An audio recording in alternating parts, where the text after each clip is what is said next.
I'm practicing different kinds of supply chain research. Right now, my PhD is on fault correction on ML models on digital supply chains. So to correlate that question to your practice as a supply chain practitioner, what are the areas of application of ML models in supply chains? Oh, okay. So if you look at any production supply chain, right, where you're bringing in principles of lean and principles of process, what I would call step change in the way you manage the processes, I think ML has a very, very key role to play. Today, most of that is human driven, and we actually don't use the power of data that's coming out as much. And we need to build ML models which will then be able to look at data and bring in a fair amount of that lean movement. For example, we do something called a required to operate, right? It's based on what needs to be produced the next day, and every factory has, varying, it's not as though they will make 960 cars every day. So every day depends on, and it's dynamically changing because of many things that are happening inside the factory. It could be labor driven, it could be material driven, it could be demand driven. And then we actually do a RTO to say, what do I need to do as TVS SCS to support that? And I get that information maybe at 5 o'clock the previous day. And that's not good enough for me to predict my. So we actually start looking at all of the data that is there and correlated with past data and use ML to actually predict what kind of RTO we need to have, both from material and manpower. But it'll be interesting to understand your area of research, because these are, I would say, early days for us in putting ML in a production side of the business. Love to catch up with you on that. But let me put it this way, that we have so much we can do because the data is just coming together. And what we can do today with that data is something which we need to look at. But we got some early ML models which are used for predictive thing, which we use in our. We have time for one last question. Ravi, you were mentioning about the UPI, and last data showed that it was close to 6 billion transactions at 10 lakh crores of rupees a month, which is mind-boggling. What's your take on the supply chain and technology playing a big role in agri-tech, which at 16% of the economy, if agri-tech will change the dynamics of the Indian economy, your take? So, one of my pet projects in my previous company was a product called M-Krishi. We were actually trying to build models by which we can help farmers to decide on what crop can be cultivated based on the soil. So by just having a simple adapter into the charging side of your phone and dipping that into the soil, you could actually send real-time data to the local, agri, the government-run, whether it is, what do you call the Velan Maithurai here and so on. They could do soil analysis and then tell you what crops to do. And then once you get there, you can get onto the other side, which is the supply chain side, which is all the, which I think a lot of state governments have done a good job of, which is the Uravar Sandai and all of that. So there are two parts to it. One is the commerce side, and a lot of that will actually get done by ONDC. The supply side and the digital commerce of that will come through the ONDC platform.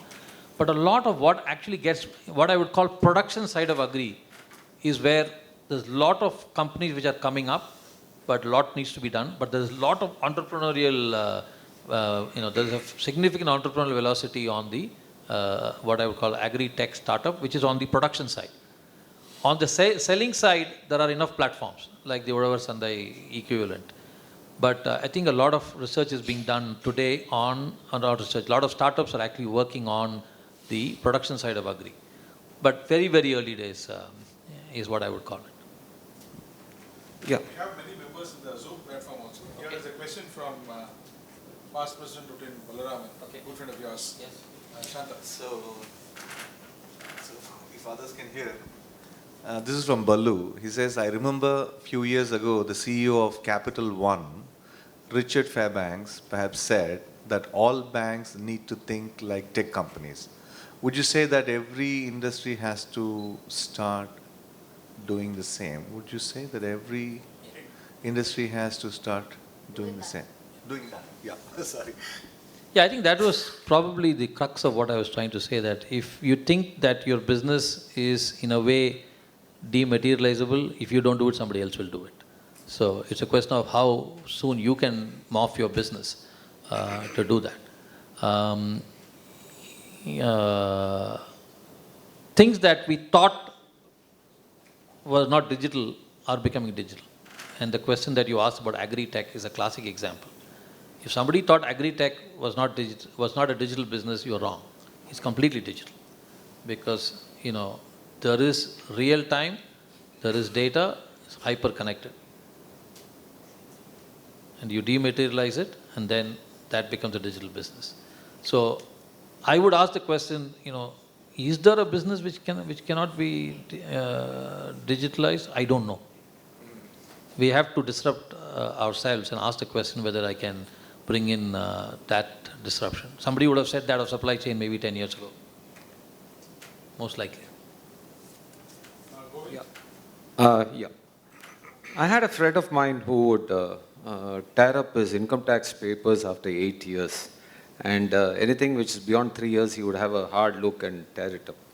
I'm just going after your statement saying data is could not be compared with oil, considering that it does not have so much carbon output as oil. Now, as you know, it has storage devices, cooling setups, and even I think I heard of setting up cloud in coal countries because of this. Now, we have a surfeit of data. I've not deleted my Gmail for, I think there are 10-year-old data there. It's becoming like your dump yard of Kodangur or Perumgudi. So there is a lot of data which is not used, we are scared, just like our parties who would refuse to dispose of their old data.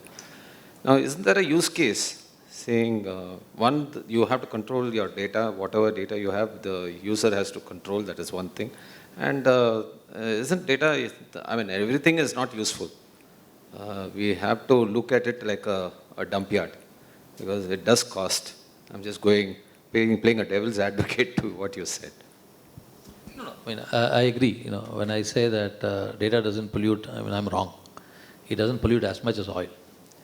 And today, with cryptocurrency, all the mining that is being done, it is creating blockchain also. Yeah. So sharing of data. Yeah. End of the day, everything has, but only thing is, I would say that the transactional cost of that is much probably lower than what. On the point on data, I think it's a very interesting thing. I was saying this example of our own Gmails. I tried cleaning it up. I just can't. I've reached a point where I can't. And I just need to take a call that, I'm going to delete everything which is 10 years and older. The thing is that it's not user-friendly. The tools are there. When you set it up, you can say archival and all of that, but we can't do it because it's just not possible. It's not an easy thing that for us to do. Somebody will build a business on that. I'm 100% sure. Somebody will build a business on how to clean up your data. Or they will take over your data and then they'll figure out, how to, But that's the best way to clean data, right? Even today, the best way to lose data or clean up your system is, let this. It is not yet a problem like the electric vehicles, right? Electric vehicles will become a problem when the number of batteries that we have to recycle, becomes a challenge, and then we have to find global dump yards to go and dump the batteries, unless you get into hydrogen fuel and fuel cells and stuff like that. So data dumps are big challenges. Data, what we call data dump yards are probably going to be some business models which will come up. I don't have an answer, honestly, on how we can keep data beyond Just like the income tax probably says you don't need to keep data beyond so much time, 7 years, 8 years, maybe we need to evolve a rule for ourselves that we don't keep data beyond a certain point. Yeah. But I would still like to keep all the pictures from when I was 1 year old. Yeah. One last question. I'm Hariharan. I want to touch upon a different thing here. Now, when I was young, the government was trying to curtail the population of India. Thank God it didn't happen. Today we are a big growing economy because of our population. But at the same time, I'm pained that our country and its leaders are not giving enough attention to the very source, which is the human resource, developing the human resource for India. I see nearly 30% of the youth are left behind. What is your look at that particular aspect, which is really bothering? So, it's a bit of a tricky question, but I'll only look at it this way. If it has got worse than when we started, then we do have a problem.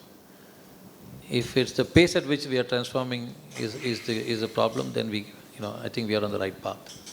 And I think it's the latter for me. I personally think that we can do more, but if I look back and ask, have we progressed, I would think the answer is yes. We can look at Human Development Index, all of that. I really think what happens on the ground is what matters. And what you see today probably is far less people being left behind. There's no question that a lot of people are being left behind. And there is a digital divide which is also happening. But I believe that we are having far less people now than what it was maybe